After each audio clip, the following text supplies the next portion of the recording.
Hello and welcome to my shop. This is going to be a discussion and demonstration of the Maasdam Rope Puller.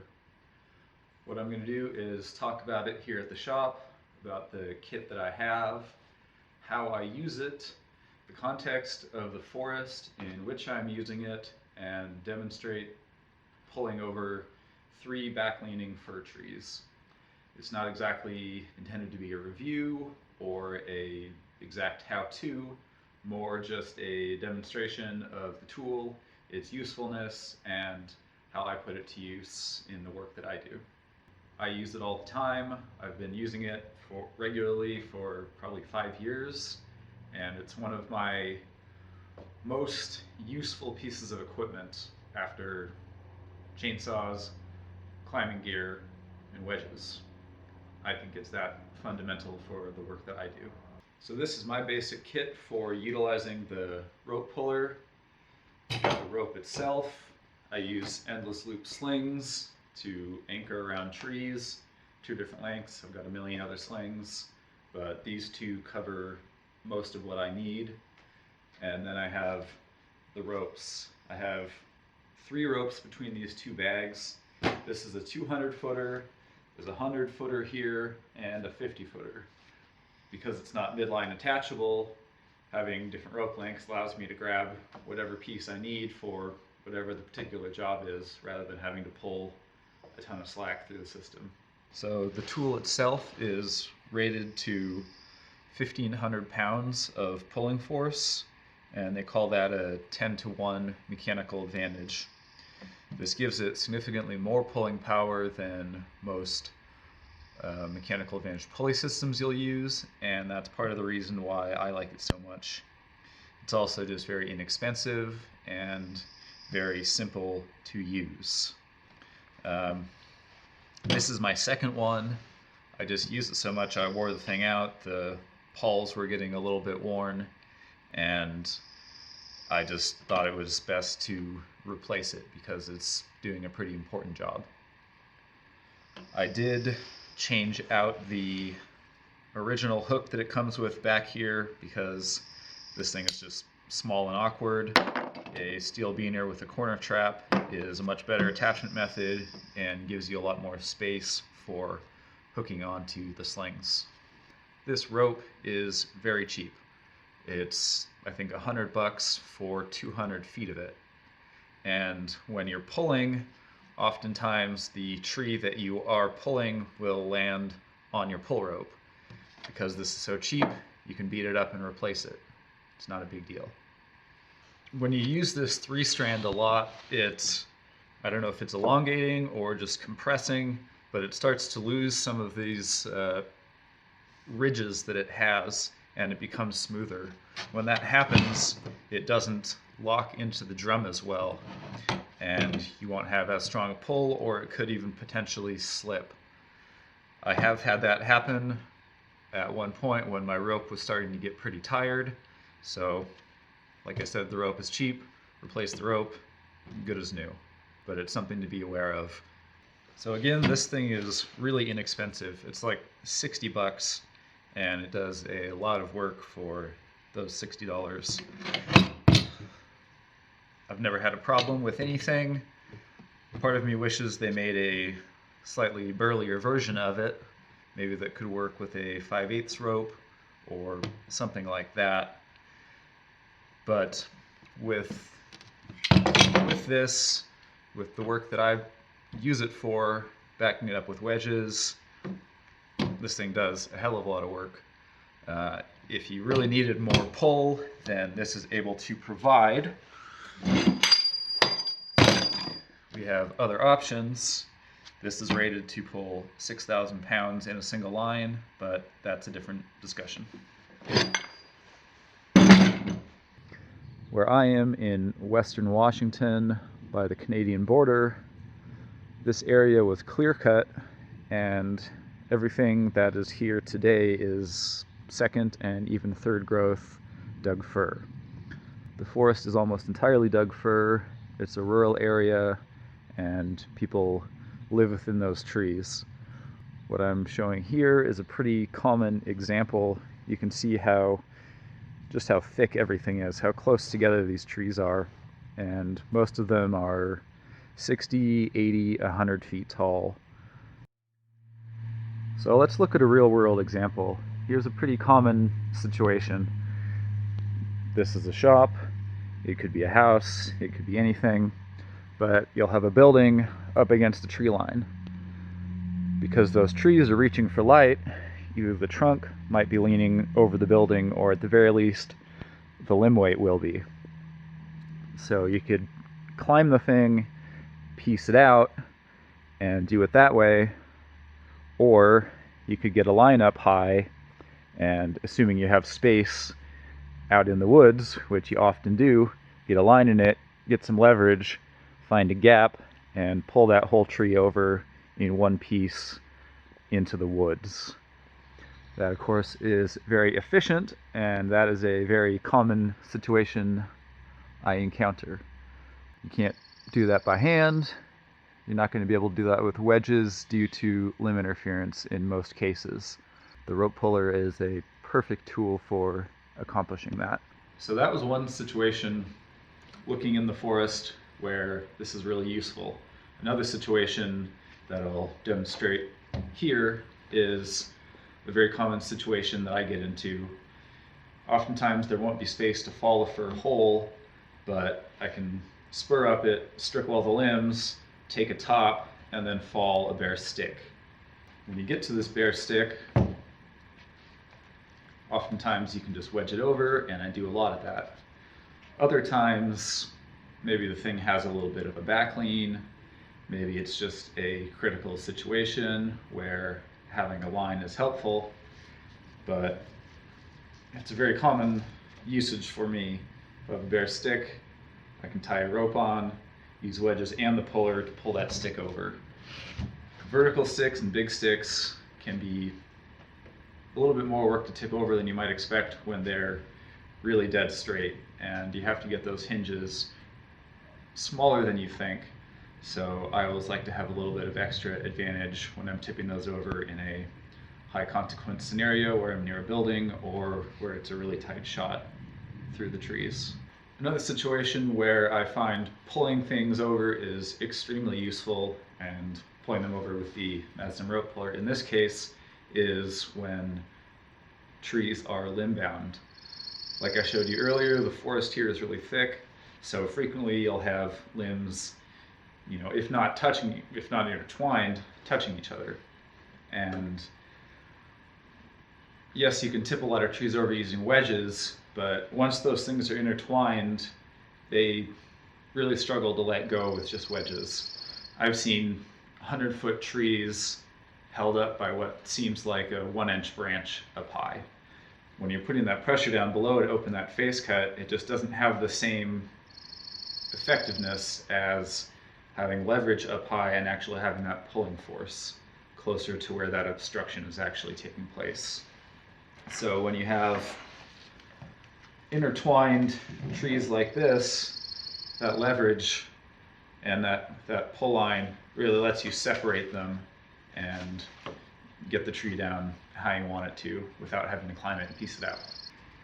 This was a scenario where a tree fell on a house. We had 2 rigging lines. The powerful winch lifted the tree up off the house, and then it was actually used the Maasdam Rope Puller at a different anchor point to crank it away from the house and then set it down. It's once you've got that load supported by, depending on the size of the load, if you have that load supported by something, you can really move stuff sideways with that rope puller as well, and that opens up a lot of opportunities.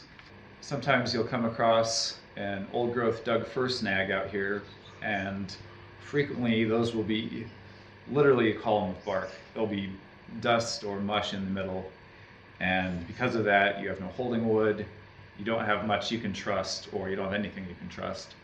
So if you can get a high line on it, sometimes it'll be rotten enough you don't need to do anything, or maybe you'll weaken the base just a little bit, make a little bit of a back cut, and then with the leverage you could put onto this, you can go from a safe distance and just break that thing over and oftentimes that's the only safe way to do something. With the rope puller, you can set up that leverage system anywhere. So that's another place that I find it to be incredibly valuable. I've talked about a number of scenarios now where having leverage in this case on the Maasdam Rope Puller is incredibly useful, whether it's tipping over a bare stick, pulling a tree through a canopy, getting something separated that's intertwined. But the place that I think leverage can shine the most is on a back-leaning tree. A lot of the firs that I'll deal with will be in this situation, and the customer's worried about something down here. It's nice to not have to piece that thing out and have to rig everything out. So obviously there's a lot of variables that go into it, but if you have a back-leaning tree like this and you get some leverage into it, with firs in particular, and especially if you're going directly against that lean, you can really do a lot at standing that tree upright and tipping that over. And now that we've talked in the shop for a while, that's what I'm going to demonstrate next. So I've got a small clearing project I'm working on. Everything in this zone was able to be dropped on its own or wedged over in that direction. All the brush is going out that way. All the logs are going to get winched out that way once everything is on the ground. But there's 3 trees over here. 1, 2, 3. They're firs, maybe 40, 50 feet, nothing too serious. And all 3 of them have a back lean towards the house. Not that they can reach, but we're trying to put all the logs and all the mess in that direction to make cleanup easier and minimize impact on the site. What we're going to do is use a big shot to set a line in these trees, and then use the Maasdam Rope Puller to pull them against their lean in the direction we want them to go. Here's the tree we're going to use as an anchor. It's a good angle. That's our group of trees. All 3 of these trees that we're addressing can be pulled to the same point and will be pulled in line. We'll get all the brush and all the logs right onto this existing mess. So the first tree we're going to do is this one on the left. You can see how the top is going way out that way. Use this chain as a plumb bob.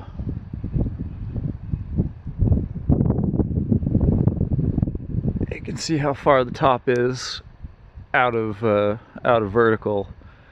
So we're going to get a rope in it, pull it over against that lean.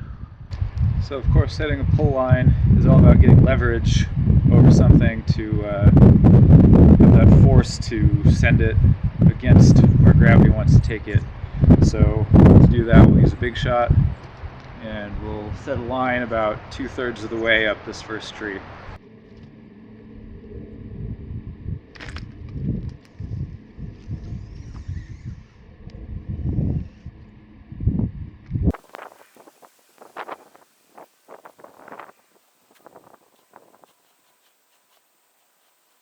So the rope's up there. I just use a running bowline, pull that up to the top.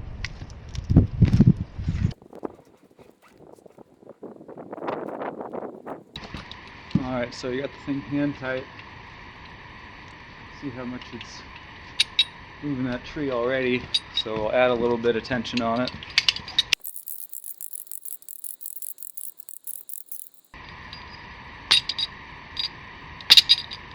You can feel the tension in the line. So this tree wasn't that far out of line to begin with. It was really just that curved top that was taking the natural lean backwards. So we're going to do something a little different. Usually what I do is face it, back cut it, and then use the power of the puller to tip it over. We'll switch that up a little bit this time, face it, put tension on it, and we'll let that tension build up, come to the back, make the back cut, and let that send it over. So here's the tree in the line. With the tension we've already put on it, we've nearly straightened the thing out to the point where it wants to go where We want it.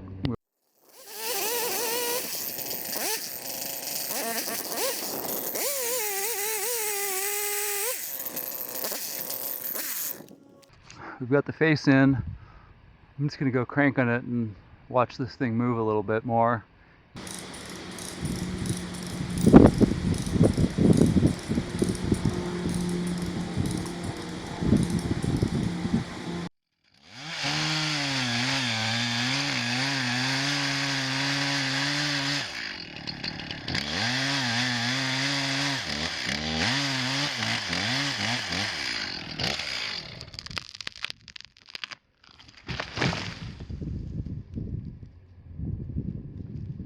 Perfect. Furs have good hinge wood, very predictable, so we're looking at that much. Of course, the original weight was behind us. The limb weight was that way. We straightened it up and pulled it in the direction we wanted with the rope puller, and then the back cut sent it right there. The hinge held it exactly in line, and we're dead parallel with those other trees.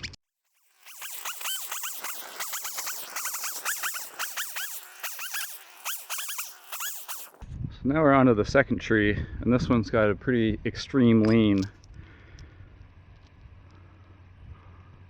It's not very heavy, but it's way back. That's vertical. And we're going to try and pull that in the same direction. It's leaning two ways. This is the other axis. So we got a pretty big lean that way and a pretty big lean behind us. So we'll be setting this up in a similar way. Set a line pretty darn far up.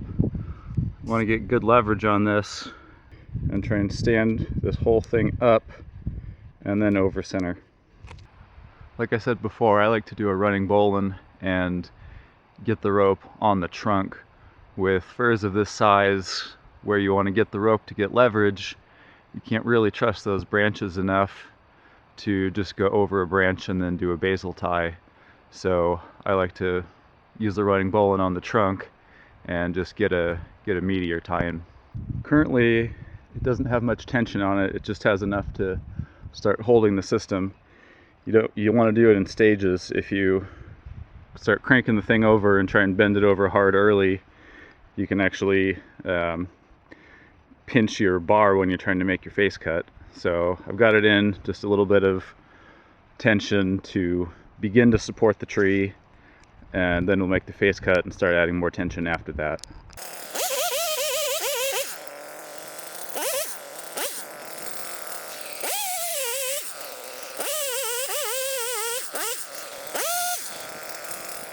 My face cut is quite deep.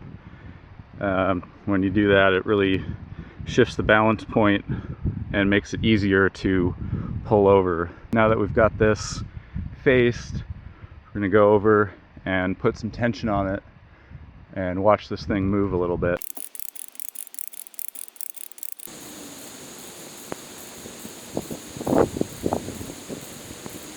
So I've got tension on it. We've uprighted it a certain amount, and we've got a fair bit of pull, but it doesn't feel too heavy on the handle. Now I'm going to make the back cut and see how the tree moves. The tension on it already should upright it a little bit further.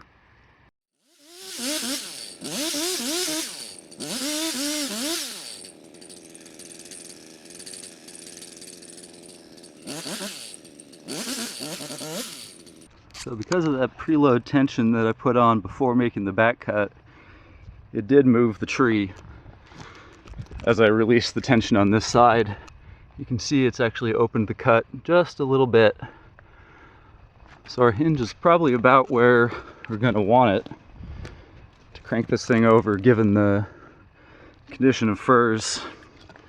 So let's get a wedge in to support it. Do a little bit of lifting as well. So I've got a wedge in there, just going to help share the load a little bit on the puller, as well as provide some lift. So I'm going to pound that in a little bit more.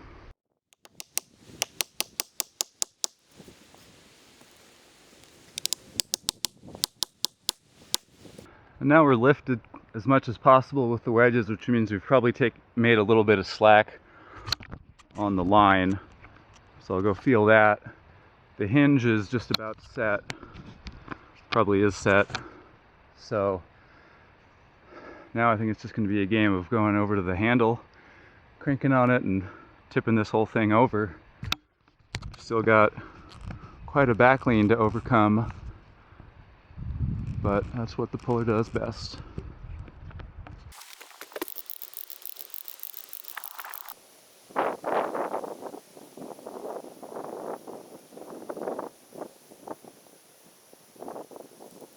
You can feel the weight.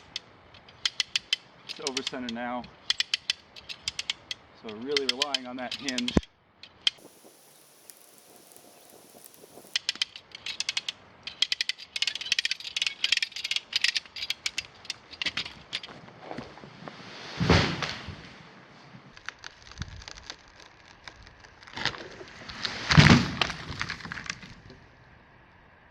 In line with the others. You can see how deep I made that hinge and how thick I made that hinge. We needed a lot of strength holding it to move it as far as we did. So it worked out well. You probably could have got away with a little bit less, but more is safer.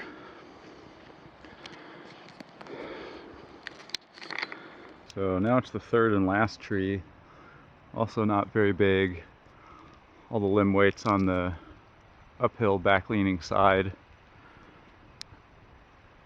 There's what vertical looks like, so it's not nearly as far as that last one. It'll be easy to pull over, probably won't even use wedges.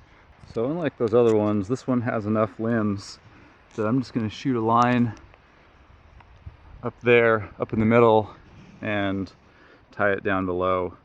They're strong enough that, and they'll share the load when I start pulling this way. It'll be just fine. I don't need to get a bowline up into the tree.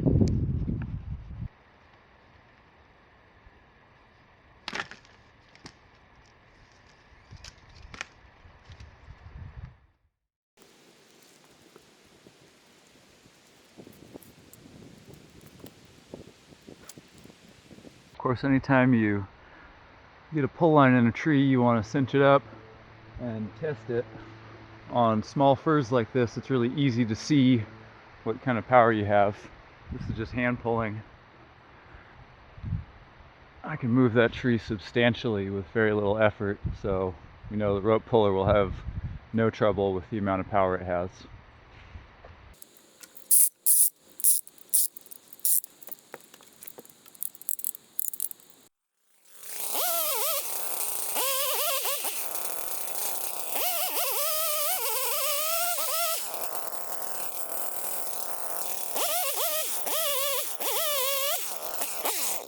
Of course, one thing you have to keep in mind is how wide your face cut is. Because the tree has to move quite a few feet, that hinge needs to have room to close. When I started making that cut, I was just making a Humboldt, and that probably would have been big enough, but I changed my mind and took the upper part off, changed it to an open face that's wider to keep the hinge intact longer.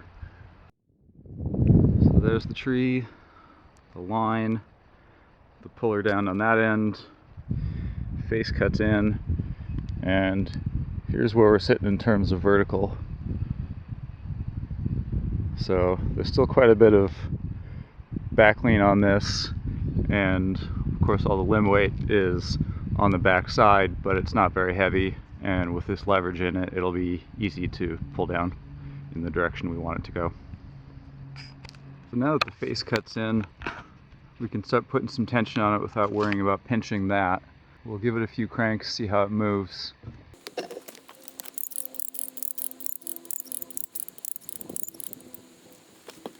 I got quite a bit of movement out of that. It's still for sure got a back lean, so now I'll head over there, make the back cut. Of course, I'm doing this solo. If you're with the crew, got another guy to work with. It's process is a lot faster and smoother.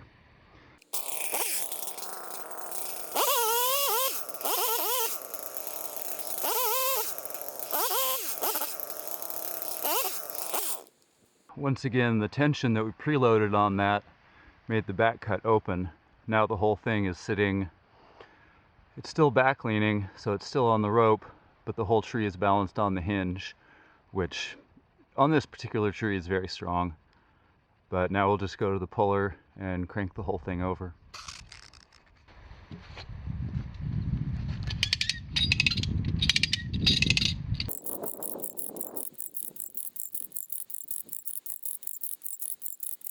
Starting to get a little bit easier to pull, which means we're just about on center now. Once we start getting past that, it'll get easy, and then gravity will take it this way.